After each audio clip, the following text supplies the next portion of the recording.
Metal presence কৃষি সংবাদ সুজলা সুফলা।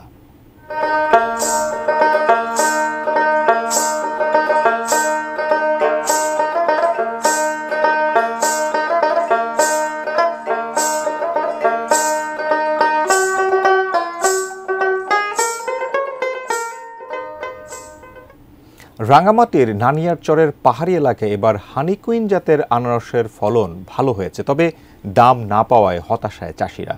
রাঙ্গামাটি থেকে ইমতিয়াজ কামাল ইমনের পাঠানো তথ্য ছবিতে ডেস্ক রিপোর্ট। রাঙ্গামাটির 10টি উপজেলার মধ্যে আনারসের জন্য খ্যাত নানিয়ারচর। পাহাড়ের বুকে লাইন ধরে রোপণ করা হয়েছে হানিকুইন জাতের আনারস। স্থানীয় কৃষি বিভাগের পরামর্শে বিশেষ পদ্ধতিতে সারা বছরই উৎপাদিত হচ্ছে উচ্চ ফলনশীল এ হানিকুইন আনারস।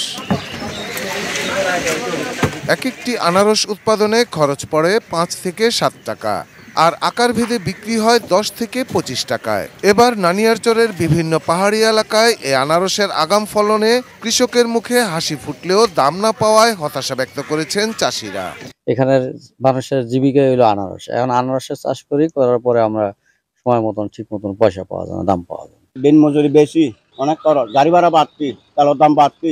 14 টাকা করে বেচা। এখন বর্তমানে আনারস পাকছে, কিন্তু এখন সদাগর নিতে আসে না। ফলন ভালো হলেও শীতের কারণে দাম পাওয়া যাচ্ছে না। তারপরও বাগানে ফল পেকে যাওয়ায় বিক্রি করে দিতে হচ্ছে।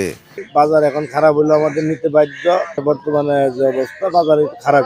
রাঙ্গামাটি জেলা কৃষি সম্প্রসারণ অধিদপ্তরের উপপরিচালক নাসিম হায়দার বলেন, এবার নানিয়ারচর উপজেলায় 1240 হেক্টর জমিতে 60,000 মেট্রিক টন হানিকুইন আনারস চাষের লক্ষ্যমাত্রা নির্ধারণ করা হয়েছে। উপজেলার ইসলামপুর, বুড়িঘাট, সাবেক্ষণ, ঘিলাছড়ির অনেক পাহাড়ে আনারসের আবাদ করা হয়েছে। ফলনও ভালো হয়েছে। শীতের পরিমাণ একটু বেশি, হয়তো মিষ্টতা কম, সেজন্য বাজারের চাহিদা একটু কম। তাপমাত্রা বাড়ার সাথে সাথে এর যেমনটি উৎপাদনও বাড়বে, তেমন এর বাজারে চড়া দামে এটা বিক্রি করতে পারবে।